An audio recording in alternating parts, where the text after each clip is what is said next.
Alhamdulillahilladzi arsala rasulahu bil huda wa dinil haq liyudhhirahu 'ala dini kullih wa kafa billahi shahida. Asyhadu an la ilaha illallah wa asyhadu anna Muhammadan 'abduhu wa rasuluhu la nabiyya ba'da. Allahumma shalli 'ala Muhammad wa 'ala alihi wa sahbihi wa man tabi'ahum bi ihsanin ila yaumiddin. Amma ba'du. Kita bersyukur kepada Allah Subhanahu wa taala atas segala nikmat yang diberikan oleh Allah kepada kita semua, terutama sampai pada pagi hari ini kita masih diberikan kekuatan iman dan Islam. Kita masih diberikan kesehatan serta kesempatan sehingga kita masih bisa melaksanakan kewajiban kita untuk sholat subuh berjamaah, dan kita lanjutkan dengan mengkaji agama Allah Subhanahu wa taala. Mudah-mudahan kesempatan semacam ini senantiasa diberikan oleh Allah kepada kita semua sampai nanti kita menghadap kepada Allah yang tentunya dalam posisi husnul khatimah. Salawat salam terlimpahkan kepada Rasulullah Muhammad sallallahu alaihi wasallam sebagai khatamul anbiya wal mursalin, penutup para nabi dan rasul yang tidak ada nabi lagi sesudah Nabi Muhammad sallallahu alaihi wasallam. Baik, kita masuk di bab berikut.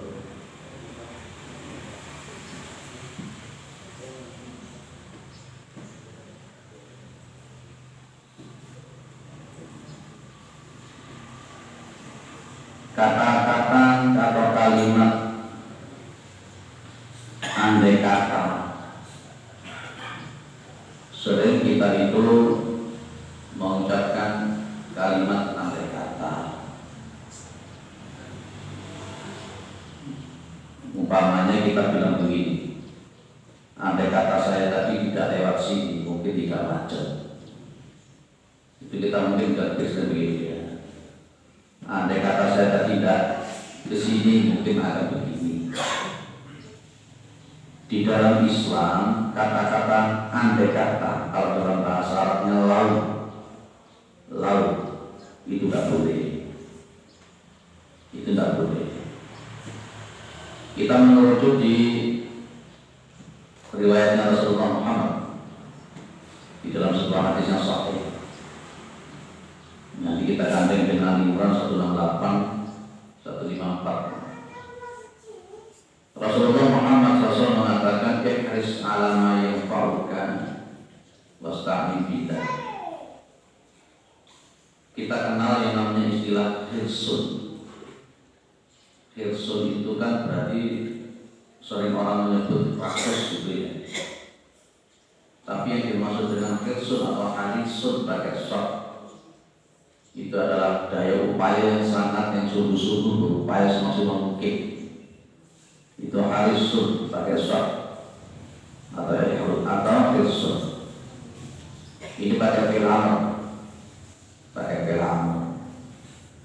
bersungguh-sungguhlah sing tenanan, berusaha semaksimal mungkin alama yang paukan. Alama yang paukan itu berarti kita ini memang disuruh oleh Kanjeng Nabi berupaya semaksimal mungkin untuk mendapatkan sesuatu yang memang bermanfaat. Jadi alama yang paukan atas apa-apa yang bermanfaat untuk Anda.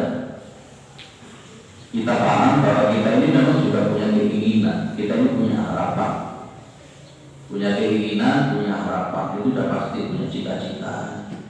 Siapapun itu. Rasulullah hanya menyuruh kepada kita kalau memang hal itu bermanfaat secara duniawi yang bersifat mubah, tidak haram, sesuatu yang bermanfaat, apalagi yang berkenaan dengan masalah akhirat, maka akhir bersungguh-sungguhlah, tenanan, gapai tenanan, wasta'in billah, dan mintalah pertolongan kepada Allah Subhanahu wa Ta'ala. Ini gambaran Bapak Ibu, kita itu berdoa sekaligus berusaha. Berdoa sekaligus berusaha. Kalau yang ikhtiar itu pakai kalimat ihris alama yang fauka. Kalau untuk yang berdoa pakai wasta'in billah. Dua-duanya ini tidak boleh dilepaskan. Kita ini manusia itu hanya bisa berdoa dan berusaha, dan itulah perintah Allah Subhanahu wa Ta'ala. Dulu kita pernah belajar yang namanya tawakal ya. Ada orang itu yang dia itu tidak berusaha tapi dia tawakal. Ada orang yang berusaha tapi dia tawakal, ada juga begitu. Ada yang tidak berusaha tapi tawakal, ada yang berusaha dan tawakal, ada yang tidak usaha juga tidak tawakal. Jadi termasuk yang mana? Bukan termasuk yang tidak usaha dan tidak tawakal. Ada juga orang yang usaha tapi tidak tawakal.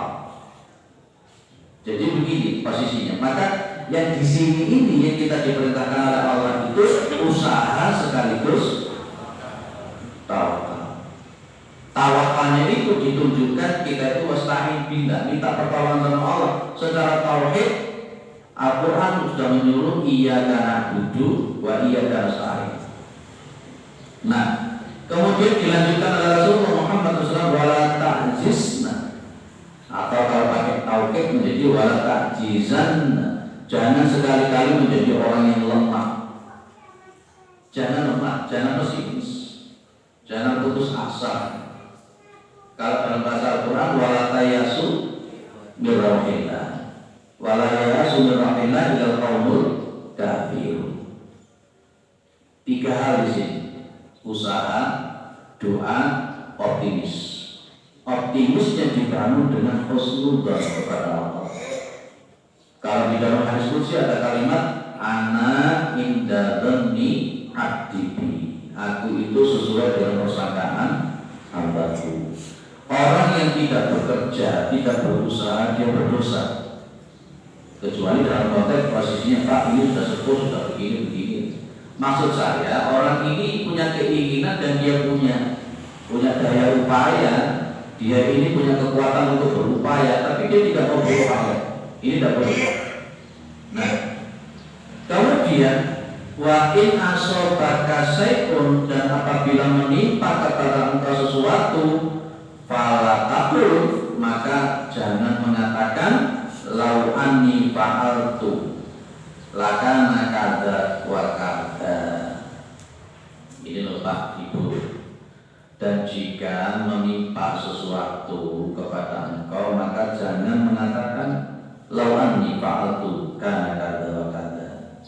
Andai kata saya itu melakukan ini, nanti akan begini.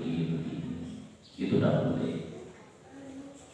Kita jalan, kemudian terjebak macet total. Lalu kemudian kita menyatakan apa? Andai kata saya tadi tidak lewat sini, tentu tidak akan macet. Kira-kira andai kata ketika kemudian dengan lewat jalan yang seharusnya tadi itu saya dengan andai katakan itu, apa memang tidak macet juga? Belum tentu. Tidak boleh. Kalau kita sudah mendapatkan sesuatu yang memang sudah ditakdirkan oleh Allah, jangan sekali-kali mengatakan andai kata saya begini. Tidak boleh. Jualan kemudian bangunnya siang, jam 10 kayak buka. Biasanya buka jam 7. Buka jam 10 itu sepi. Lalu kemudian ngomong andai kata saya tadi bukanya jam 7, ramai kali ya. Tidak boleh. Jadi kata-kata lau dalam bahasa Arab, bahasa Indonesia andai kata itu tidak boleh. walakin qul qadarullah. Walakin qul qadarullah wa ma syaa fa'al. Tapi katakanlah qadarullah. Ini sudah ketentuan Allah. Ini sudah takdirnya Allah. Wa ma syaa fa'al, dan Allah itu atas, dan Allah itu wa ma syaa, dan apa-apa yang Allah berkehendak maka fa'al, maka Allah akan melakukan. Berarti sakarote Gusti Allah. Itu yang kita sebut dengan fa'alun lima yurid di dalam surah Al-Buruj. Maka di sini ada muncul tawakal. Ya wis sing nglakoni sesuatu sing maksimal, sing tenanan, sing sungguh-sungguh berdoa kepada Allah, optimis, ketika kemudian tidak sesuai yang kita harapkan, ya wis qadarullah. Masya'a fa'ala. Itu saja kita katakan. Oh, kita ini tidak ngerti apa yang akan terjadi. Kita juga tidak mengerti hikmah di balik sesuatu itu. Kita juga tidak ngerti kenapanya itu. Jangan suka mengatakan kenapa. Kenapa kok begini ya hidup saya, nyampok. Kok jadi galau terus balik. Kalau sudah galau senangannya blunder. Kalau sudah blunder senangannya mengeluh. Orang Islam itu tidak boleh mengeluh semacam itu. Hadisnya ada. Rasulullah Muhammad SAW mengatakan begini, ajaban li amril mukmin, mengherankan dalam setiap perkara orang mukmin. Inna amrohu kullahu lahu khair. Sesungguhnya perkaranya orang mukmin itu semuanya bagi dia itu baik. Maka saya mengatakan orang mukmin itu kata-katanya itu selalu alhamdulillah. Dan andai kata ada sesuatu yang menurut dia tidak sesuai dengan keinginannya, dia akan tetap husnudzon kepada Allah. Itulah orang mukmin yang sejati. Lekat yang blunder itu berarti iman itu semurui. Kalau banyak mengeluh itu iman itu semurui. Semakin imannya rendah, dia akan semakin banyak mengeluh. Semakin imannya rendah, dia akan semakin banyak bergurungnya. Semakin rendah imannya, dia akan semakin banyak suudzonnya sama Allah Subhanahu wa ta'ala. Semakin dia rendah, dia optimisnya pun juga semakin habis. Yang diperintahkan oleh Rasulullah, ikhtiar, optimis, minta pertolongan kepada Allah, yaitu tawakal kepada Allah Subhanahu wa ta'ala. Itu yang kita lakukan. Perkara nanti hasilnya kayak apa, kita tidak boleh ikut ngatur-ngatur. Yang berhak ngatur itu Allah, dan kita tidak boleh mengintervensi takdirnya Allah. Sajane ngono karepe awake dhewe kok karepe Gusti Allah. Bro, karepe Gusti Allah. Lek wis dadi karepe Gusti Allah, ya wis sing legowo. Lek durung legowo berarti durung yakin nek itu karepe Gusti Allah. Ini yang kita sebut dengan rububiyah. Rububiyah itu kembalinya kepada tiga hal. Allah itu sebagai Al-Khaliq, Al-Malik, Al-Mudabbir. Allah itu sebagai pencipta, Allah itu sebagai penguasa, pemilik, raja di raja alam semesta, dan Allah itu Al-Mudabbir, Allah yang ngatur. Jadi ini saya kembangkan sedikit. Hidup ini, dunia ini isinya kan cuma dua. Betul, Ibu? Isinya dunia ini cuma dua. Apa ya? Apa?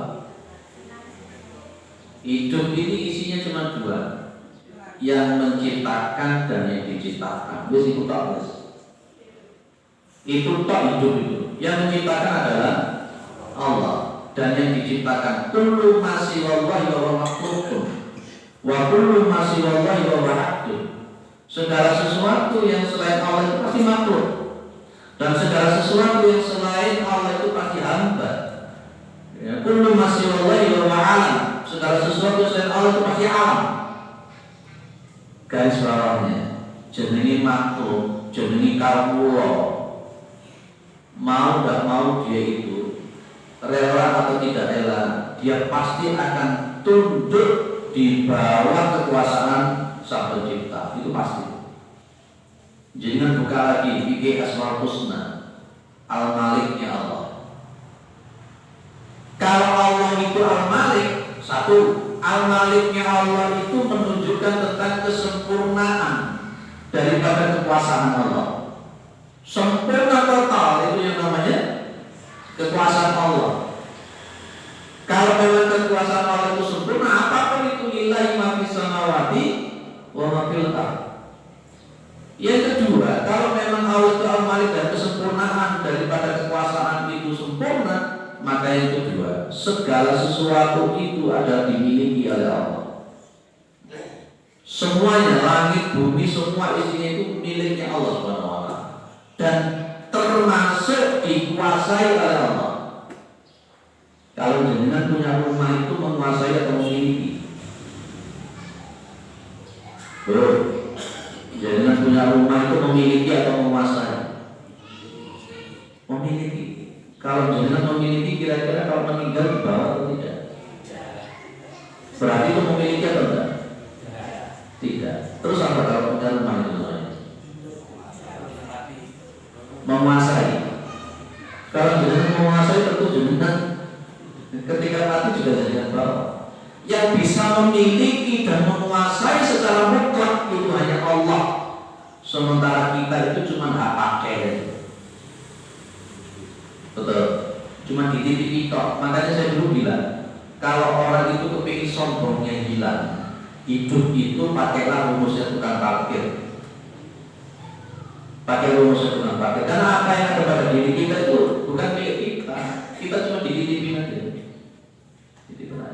Allah itu Al-Malik itu pada posisi yang kedua, semua segala sesuatu langit bumi dan seisinya itu miliknya Allah, dikuasai Allah mutlak. Kalau sudah semacam itu, yang nomor tiga, Al-Malik itu punya konsekuensi bahwa Allah itu berhak melakukan apapun yang diinginkan oleh Allah terhadap yang dimiliki. Kalau jangan paham dengan konteks Al-Maliknya Allah semacam ini, lo tenanan itu.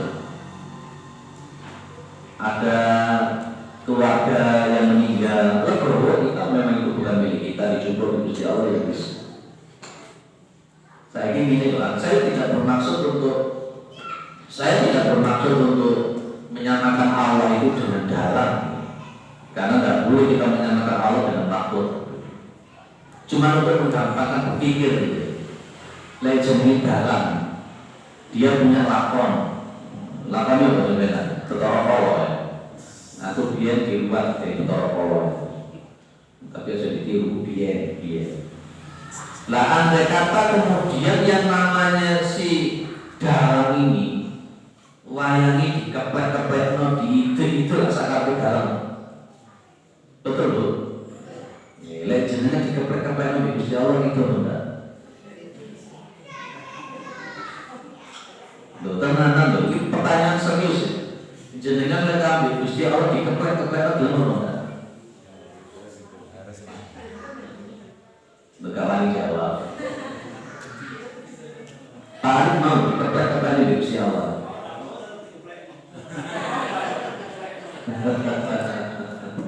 Itu konsekuensi asma Allah Al-Malik itu. Rela tidak rela, ya kudu dilakoni. Rela nggak rela ya kudu dilakoni. Jenengan kepingin, aku pingin sugih. Lek Gusti Allah menghendaki jenengan itu melarat, ya melarat. Rela gak rela. Itulah Al-Malik seharusnya. Selama ini kita itu kayak kepingin jadi Al-Malik. Kayak kita hidup itu kepingin sakar itu gede diri, kepingin ini kudu dadi kabeh. Orang ini ya Gusti Allah sing dadi. Ojo ngomong dalam tuh ya. Boleh nggak ngomong kalau di dalam? Nah, itu Pak. Lah, pas ketika memang Allah itu sebagai Al-Malik, Allah menentukan A, B, C, D, E. Ketika itu sudah terjadi, jadi nggak boleh mengatakan, andai kata saya tadi melakukan ini pasti begini. Lalu kita itu nggak ngerti kok.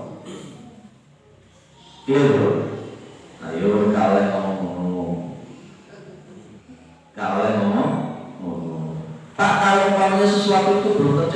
tapi andai kata saya itu jadi orang kaya enak kali ya, boleh tak? Belum tentu, jadi kan dimasuki pena itu belum tentu. Bilanglah insya Allah. Allah mengatakan wala taqulanna li shay'in inni fa'ilun dzalika ghadan illa ayasha Allah. Kalau orang Islam itu mesti ada muncul kata-kata insya Allah. Nah, baik. Nanti jadinya bisa berdiskusi nanti ya. Jadi kalau ada sesuatu yang terjadi yang itu tidak sesuai dengan keinginan kita, sementara kita sudah berupaya, sudah minta tolong sama Allah dan sudah betul-betul optimis dan tidak sesuai dengan harapan kita, kita cukup mengatakan qadarullah wa ma syaa fa'al. Boleh tidak kalau kita mengatakan alhamdulillahi ala kulli halin? Boleh. Itu riwayatnya Ibnu Majah. Karena pada dasarnya tadi sudah saya bilang, orang mukmin itu yang ada di dalam otaknya hanya memuji Allah. Orang itu kalau semakin paham sama Allah, semakin marifat kepada Allah, dia itu ucapannya akan senantiasa alhamdulillah, di dalam hidupnya selalu memuji Allah, karena Allah itu tidak mungkin salah. Nah itu catat itu, Allah tidak mungkin salah. Kalau umpamanya kok jenengan bundel emosional murid-murid terhadap takdir yang ada, itu berarti secara tidak langsung jenengan mengatakan Gusti Allah itu salah. Allah tidak pernah salah kan? Bro, Bapak, Allah pernah salah enggak?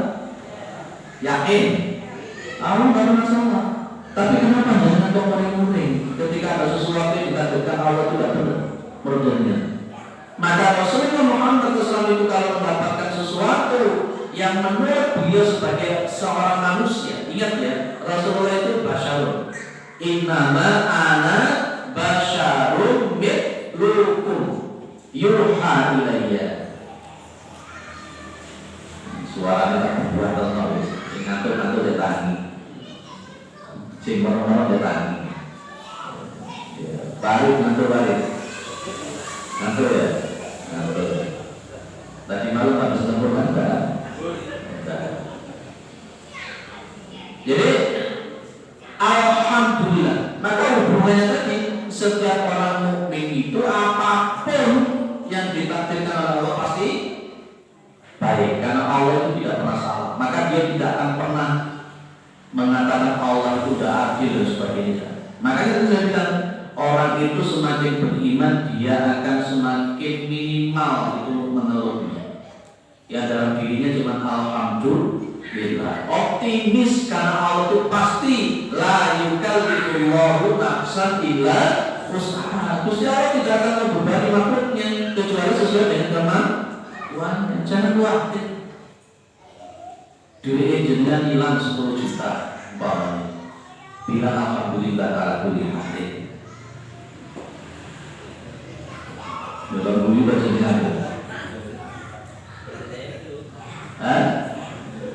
Duit jenengan hilang 10 juta, tetap mengucapkan alhamdulillah ala kulli. Kenapa jadi itu? Di dalam hati ini jenengan itu perlu ada dua hal yang digaris bawah. Yang pertama, Gusti Allah itu menganggap jenengan itu kuat. Dengan hilangnya 10 juta itu sesuatu yang ringan buat jenengan. Dan pasti ada sesuatu kenapa harus hilang. Mungkin ada hikmah di balik itu. Yang kedua, mungkin jenengan itu medit, jenengan itu pawalid, karena hak-haknya fakir miskin itu tidak dikeluarkan oleh jenengan, akhirnya Allah akan paksa ambil itu dari jenengan. Itu saja. Dalam bahasa kita itu Al-Hasad 18 bulan, bahkan nafsu maqaddarati wa itu seharusnya setiap kejadian itu, setiap orang mukmin di samping dia legowo juga harus bisa ngrayai cita dewi. Ojo senengane ngrayai cita wong. Lek senengane ngrayai cita wong akhirnya nanti jadi tajasus. Kalau jadi tajasus nanti jadi tiba. Kalau sudah jadi riba nanti muncul fitnah dan sebagainya. Seharusnya duitku hilang 10 juta, mikir kita, oh pasti ada imannya. Alhamdulillah ya ala kulli hal. Mudah-mudahan 10 juta nanti akan diganti oleh Allah. Atau mungkin saya tidak pernah mengeluarkan zakat mal saya, atau mungkin saya tidak pernah mengeluarkan infaknya saya, atau mungkin saya tidak pernah mengeluarkan sedekah saya kepada itu. Dan di harta kita ini, di harta kita yang dimiliki ini, harta yang kita miliki, di situ ada haknya fakir miskin, ada haknya yatim. Itu yang tidak kita keluarkan, maka Allah akan ngambil secara paksa. Clear? Wes berarti nggak boleh ngomong andai kata. Jika, andai kata sesuatu itu sudah terjadi, loh ya. Sesuatu itu sudah terjadi, takdirnya Allah sudah sesuatu terjadi. Jadi nggak boleh mengatakan andai kata saya melakukan ini akan begini, nggak boleh. Itu haram atau makruh? Haram. Fa'inna lau, maka sesungguhnya kata-kata lau atau andai kata taftahu amala syaitani, itu bisa membuka amalannya setan. Loh, kenapa kok bisa membuka amalan setan? Jangan mengatakan andai kata.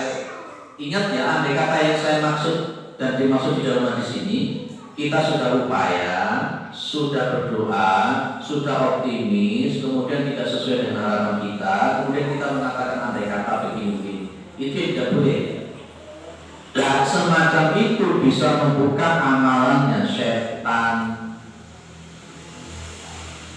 Amalannya setan itu dengan amal di dalam Al-Baqarah itu di awal juz 2 itu ada innama ya'murukum bis-su'i wal fahsya'i wa an taqulu 'ala Allahi ma la ta'lamun. Yang nomor 3. Wa an taqulu 'ala Allahi ma la ta'lamun. Ketika kamu mengatakan sesuatu atas Allah Subhanahu wa taala, sebenarnya kamu tidak tahu.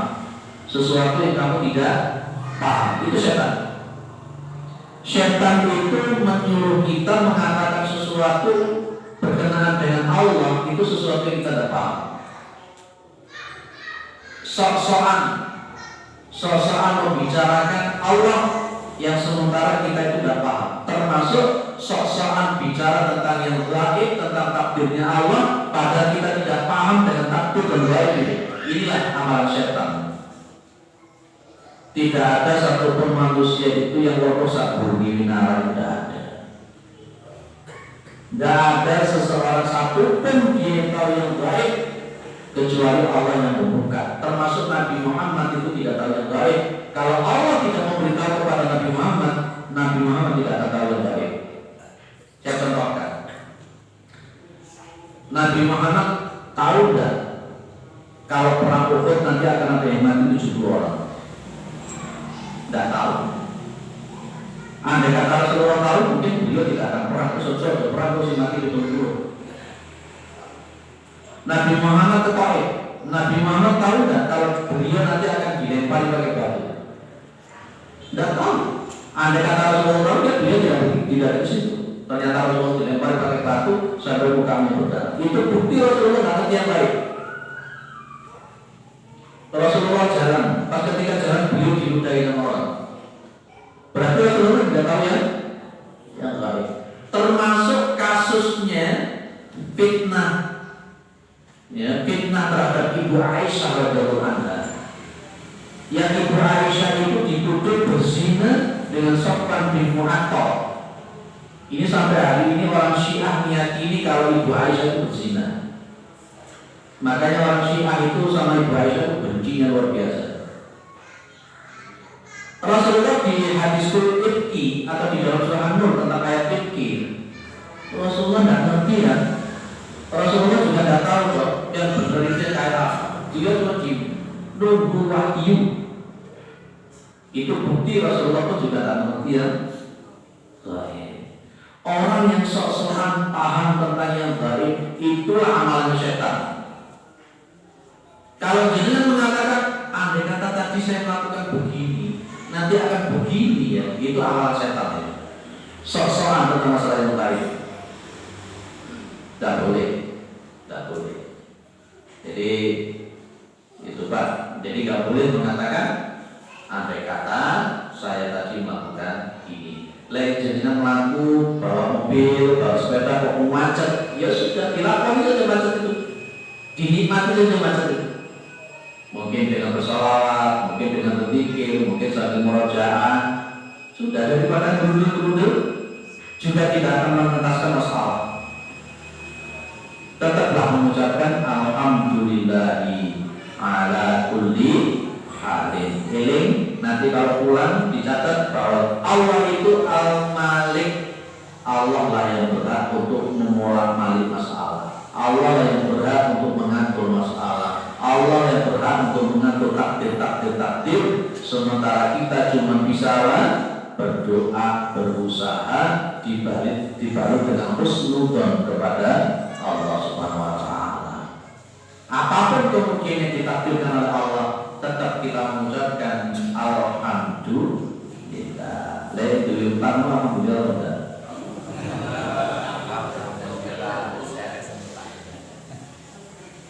Dan jadinya alhamdulillah. Lah itu dan ketika kita mengatakan aku diminta alhamdulillah, Allah memberikan bantuan jenengan dengan cara berhutang. Dan berhutang itu menjadi sesuatu yang memang sudah ada sejak pada zaman Nabi. Nabi saja sampai menggantikan baju besi. Tapi bukan berarti utang itu selalu jadi solusi. Bukan jadi solusi. Tapi pas ketika memang jenengan harus terpaksa harus berhutang, dan kemudian ada tiga orang yang pasti ditolong oleh Allah. Salah satu hakun alallahi aunuhum. Ini ngomong tansir. Ngomong satu tansir. Hakun alallahi aunuhum. Ada 3 golongan yang pasti ditolong oleh Allah. Yang pertama, al-mujahidin fi sabilillah. Orang yang berjihad di jalan Allah itu pasti ditolong oleh Allah. Pasti. Yang kedua, an-nakihu yuridu bihil apa? Orang yang menikah. Yang dia menikah itu niatnya benar-benar ingin menjaga harga dirinya, kehormatannya. Pasti ditolong Allah. Jangan khawatir, dia rapi dapat rezeki. Semakin jenengan nikah, insya Allah rezekinya ada pada istri jenengan, insya Allah. Lihat bojone tak pakai rezeki tak.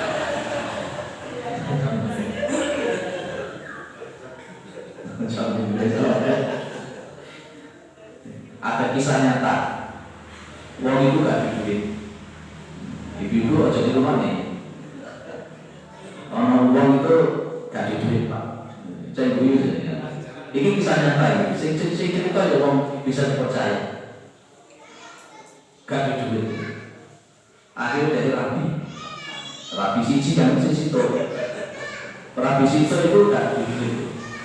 Akhirnya dia nikah lagi yang kedua. Pas ketika dia nikah lagi yang kedua, tambah marah. Tapi dia yakin dengan ayatnya Allah. Ya, jadi kan yang apa? Kalau mereka itu fuqara, maka Allah akan memberikan kekayaan. Dia akhirnya nikah untuk yang ketiga. Jadi bojone tahu. Setelah dia menikah yang ketiga, masya Allah, sugih total.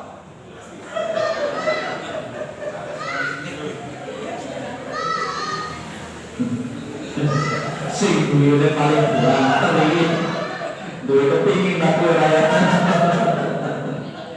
Itu kisah nyata kali. Kisah nyata. Saya tidak akan bercerita tentang diri saya.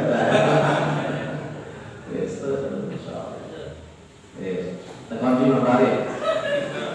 Yang kedua, orang yang pasti ditolong oleh Allah itu adalah orang yang menikah, betul-betul nikah itu karena ingin menjaga kehormatan dirinya. Pasti akan ditolong oleh Allah. Daripada pelintutan selingkuh yang dinikahi bisa.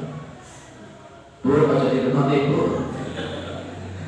Yang nomor 3, orang yang pasti ditolong oleh Allah, al-mukatibu yuridu bi al-ada. Al-mukatib itu orang tulis.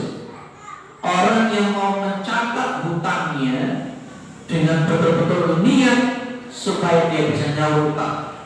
itu pasti akan ditolong oleh Allah. Saya sudah membuktikan.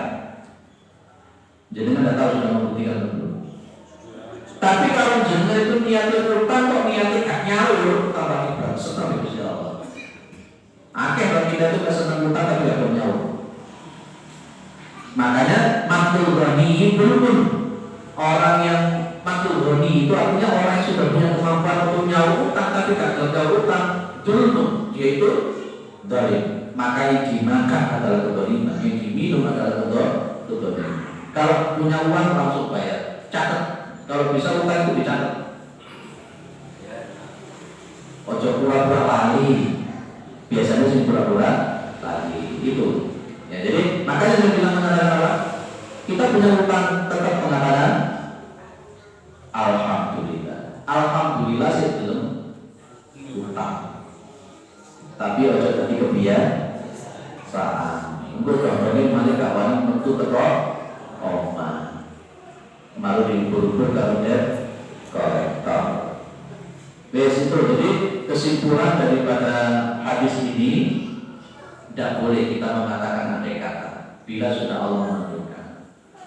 Di sini Ali Imran ayat 168 ada kalimat alladzina qalu li ikhwanihim wa qa'adu law ata'una ma qutilu. Dan orang-orang mereka telah mengatakan kepada saudara-saudara mereka, kawan-kawan mereka, waktu dan mereka itu cuma jujur-jujur saja. Mereka mengatakan, lau andai kata, apapun mereka ngikutin kami, taat sama kita ini, maka itu mereka tidak akan terbunuh. Gitu kan? Jadi ada orang-orang munafik yang tidak ikut perang, mengisoro buntok, jujur. Tidak mau ikut perang dengan alasan yang berbagai macam. Pas ketika ada kawan-kawan yang sudah meninggal, dia ngomong, andai kata mereka mengikuti saya, mengikuti kami, taat sama kami, mereka tidak akan terbunuh. Itu orang munafik pada zaman Rasulullah Muhammad SAW. Baik, cukup. Ada yang perlu didiskusikan? Monggo. Yang pertama, bolehkah kalau kehilangan sesuatu kita mengucap innalillahi? Kemudian yang kedua, bagaimana cara duduk yang benar dalam cara duduk yang benar dalam sholat subuh duduk atas tiga. Terima kasih. Baik. Di dalam Al-Quran itu ada kalimat alladzina idza asabathum musibah qalu inna lillahi wa inna ilaihi raji'un. Musibah itu tidak hanya berkenaan dengan orang yang mati, tidak hanya berkenaan dengan orang yang mati. Dan kalimat inna lillahi wa inna ilaihi raji'un itu tidak hanya diucapkan ketika ada orang yang mati. Itu namanya kalimat tarjih. Kalimat tarjih itu sebenarnya sebuah bentuk filosofi. Filosofi bahwa kita ini memang miliknya Allah dan kita itu akan kembali kepada Allah. Sesuatu barang yang hilang itu kita pahami dan mengucapkan kalimat inna lillahi wa inna ilaihi raji'un boleh. Kenapa? Karena memang barang itu adalah miliknya Allah Subhanahu wa ta'ala. Boleh. Pertanyaan yang kedua, jangan lihat di dalam hadis ini. Jangan nanti yang akan menyimpulkan. Kalau kita itu pakai hadis harus yang lengkap. Saya ambil dari riwayat Imam Al-Bukhari. Fa idza jalasa fi rak'ataini jalasa ala rijlihi al-yusra wa nasaba al-yumna. Ini namanya iftiros. Iftiros. Maka apabila seseorang itu duduk, seseorang Nabi, ini wahyu Nabi. Maka apabila Nabi itu duduk di rakaat yang kedua, beliau itu jalasa ala rijlihi al-yusra. Beliau duduk di atas kaki kirinya. Wana sopa al-yumna, dan kaki kanannya ditegakkan kayak orang kata suci begini. Ini namanya iftiras. Beliau kalau duduk 2 rakaat beliau iftiras. Wa idza jalasa fi rakaatil akhirah, perhatikan lagi ini, dan apabila beliau duduk di rakaat yang terakhir, maka qaddama rijlahu al-yusra wa nasaba al-ukhra wa qa'ada ala maq'adihi. Ini namanya tawarruk. Seperti jenengan mengatakan di belakang. Jenengan teliti kembali. Ini kalau ada sholat subuh, ya, itu 2 rakaat. Yang kita pilih itu yang iftiras atau tawarruk kalau menurut hadis ini, coba amati. Pendapat yang terkuat adalah pendapatnya Imam Asy-Syafi'i rahimahullah. Ketika sholat subuh itu 2 rakaat, ya kan? Ketika sholat subuh itu 2 rakaat.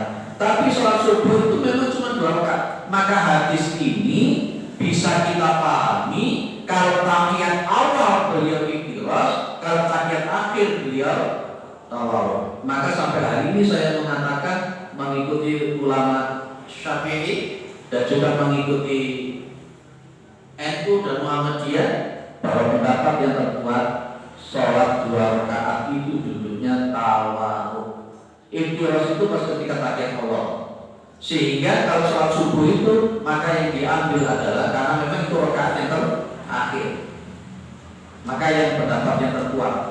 Saya sudah pernah mengumpulkan pendapat-pendapat yang semuanya di mana sih sebenarnya di Taufik, dan ternyata saya lebih cenderung pendapatnya Imam Asy-Syafi'i, pendapatnya Imam Asy-Syafi'i, ya. Dan ini juga kalau untuk ormas yang terbesar NU Muhammadiyah sama memakai pendapatnya Imam Asy-Syafi'i. Lupa apakah kalau duduk, kalau umpamanya 2 rakaat itu pakai iftiras boleh atau tidak? Itu tidak memakai pendapatnya Imam Asy-Syafi'i, memakai pendapatnya Imam Hanafi atau Ahmad bin Hanbal. Tapi yang pendapat yang terkuat kalau kita memilih, saya lebih sepakat menguatkan yang tawarruk. Pak, gimana kalau nggak bisa tawarruk? Ya jadi orang suci. Saking lumpuhnya awak dan tawarruk malah guling. Dia pakai iftiras. Orang sing sampai guling banget. Kadang-kadang memaksakan diri untuk tawarruk sampai kancane bisa jadi. Tawarruk yang kancane bisa jadi. Tak apa-apa. Itu Pak jawaban saya Pak. Di sini rata-rata tawarruk atau iftiras. Ada juga yang iftiras. Itu perbedaan iftiras di kamar lalu. Oke, ada yang lain? Semoga. Dalam aktivitas sehari-hari tadi dijelaskan antara kita dan usaha. Ini sebenarnya yang adabnya yang doa dulu atau usaha dulu. Kalau ayatnya bilang begini, innallaha la yughayyiru ma biqaumin hatta yughayyiru ma bi anfusihim. Wa in aradallahu sampai lagi apa Pak? Bisuin pala maradala. Jadi Allah itu tidak akan merubah keadaan suatu kaum sebelum kaum itu merubah diri. Terus kemudian ada kalimat fa'idha faradtan fansab. Maka dahulukan upaya dulu. Dahulukan usaha dulu. Mentok usaha terus kemudian berdoa. Kalau saya lebih cenderung usaha baru kemudian berdoa. Atau dibarengi ya usaha sekaligus dibarengi dengan doa gitu. Sehingga oleh mentu motor dan usaha, sehingga oleh usaha kau dan dungo itu ya oleh apa mana kau usaha dan dungo itu oleh itu Pak, itu jawabannya. Coba Satu lagi. yeah. Kalau misalnya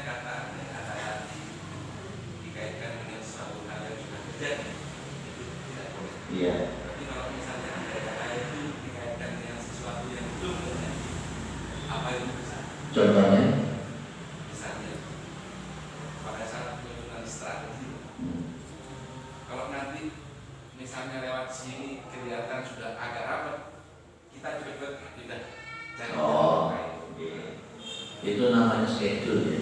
Kita program. Kita punya program A, program B, program C. Kita jalankan dulu program yang pertama. Mudah-mudahan program pertama ini akan hasil. Tapi ketika nanti memang di tengah jalan secara analisis dan sebagainya itu kok tidak kita kemudian masuk ke program B, boleh Mas Badul.